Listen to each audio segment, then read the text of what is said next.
For more, let's bring in National Review columnist Caroline Downey, along with Manhattan Institute Vice President and pollster Jesse Arm. Welcome to you both. Good to see you. Caroline, start with you. I get Mamdani's happy about last night. If you're a Democratic Socialist, you love what happened in New York City. If you're an establishment Democrat, you probably don't like it. But what does it mean for most Americans? How do most Americans look at these people who won? Is it like, ooh, I'm attracted to that? Or, oh my gosh, get me as far away as possible?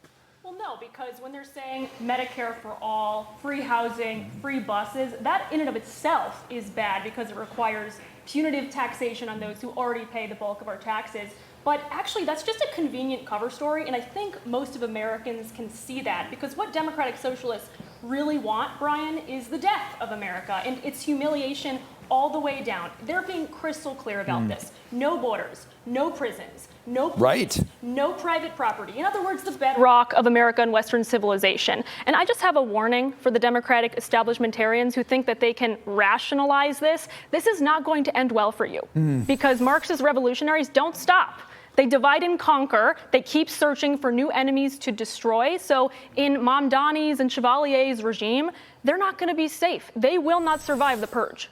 You know, this sort of felt like a New York City story, Jesse, but I don't think it is. I think it's a story for every state in the nation. There are blue pockets in America almost everywhere. And I think a lot of Democrat socialists see what the model is in New York City, and they say, how can I replicate that? You know, even if it's a state like Texas, what can Austin give me on this front, right? So talk about the American implications of this. Look, it's very easy and tempting to say that New York City is one of the bluest places in the country. They just elected that super far-left mayor not too long ago. Of course this is happening there. This doesn't impact me in my backyard. And I think probably I have a lot of liberal friends in my life. I think we probably all have Democrats, friends, family. This is not your father's Democratic Party. This is not John F. Kennedy's Democratic Party. And if it were only Medicare for all and free housing and some of the positive attributes that Caroline suggested, that would be one thing. But there's a negative aspect here. This is motivated very heavily by grievance. Particularly one of these candidates, Chevalier, Daria Eliza Chevalier, is someone who is motivated and has talked about destroying America and Western civilization. Right. She started a group at Columbia that was dedicated to expressly that. Again, these are a radical element, and nothing that starts in New York with Democrats ends in New York. This is Hakeem Jeffries territory, Chuck Schumer territory. The establishment is here, and these guys are breathing right down their necks. They are coming for you, and you're right. It's abolish prisons, abolish the border, abolish police, abolish ICE. What is abolishing the border? Everything that might I think we saw it under Biden, to be quite honest with you. But everything that keeps you safe, let's get rid of it. I want to move on to this as well. Congresswoman Rashida Tlaib, not happy after several anti-ICE protesters in Texas got decades in prison on terrorism charges, posting on X in part, quote, "These sentences are a travesty and totally unjustified." But that's the point.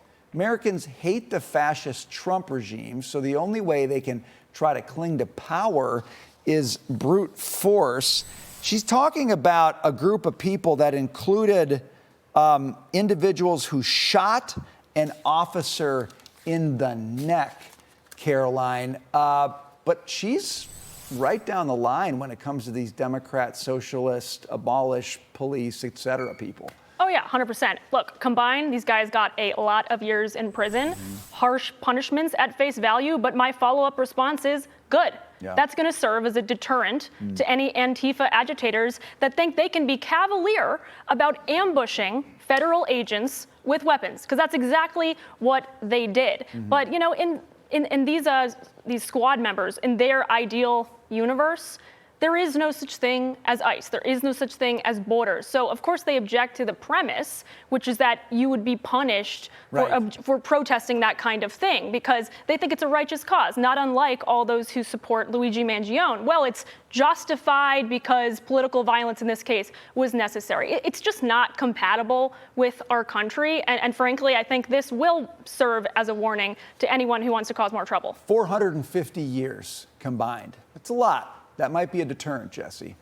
Look, I'm actually quite big on jail for people who commit crimes. I know that is a rather controversial view to express, maybe here in New York City, but it is my view, and I have the courage to come and say it here on Fox Business. But no, Rashida Tlaib is someone who I have the misfortune from being the same neck of the woods as she in Metro Detroit.